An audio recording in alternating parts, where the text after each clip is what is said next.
بسم اللہ الرحمن الرحیم۔ السلام علیکم ورحمۃ اللہ وبرکاتہ۔ حدیث نبوی صلی اللہ علیہ وسلم ہے،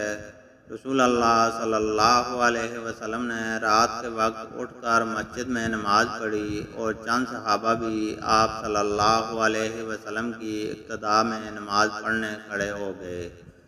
صبح کو ان صحابہ رضوان اللہ علیہم اجمعین نے دوسرے لوگوں سے اس کا ذکر کیا، چنانچہ دوسرے دن اس سے بھی زیادہ جمع ہو گئے اور آپ صلی اللہ علیہ وسلم کے پیچھے نماز پڑھی۔ دوسری صبح کو اس کا چرچا اور زیادہ ہوا، پھر کیا تھا تیسری رات بڑی تعداد میں لوگ جمع ہو گئے، اور جب رسول اللہ صلی اللہ علیہ وسلم اٹھے تو صحابہ رضی اللہ تعالیٰ عنہم نے آپ صلی اللہ علیہ وسلم کے پیچھے نماز شروع کر دی۔ چوتھی رات جو آئی تو مسجد میں نمازیوں کی کثرت سے تل رکھنے کی بھی جگہ نہیں تھی،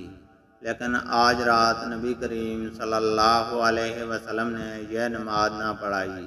اور فجر کی نماز کے بعد لوگوں سے فرمایا، پہلے آپ نے کلمہ شہادت پڑھا، پھر فرمایا، اما بعد، مجھے تمہاری اس حاضری سے کوئی ڈر نہیں، لیکن میں اس بات سے ڈرا کہ کہیں یہ نماز تم پر فرض نہ کر دی جائے، پھر تم سے یہ ادا نہ ہو سکے۔ اس روایت کی مطابعت یونس نے کی ہے۔ اللہ تعالیٰ سے دعا ہے کہ وہ ہمیں قرآن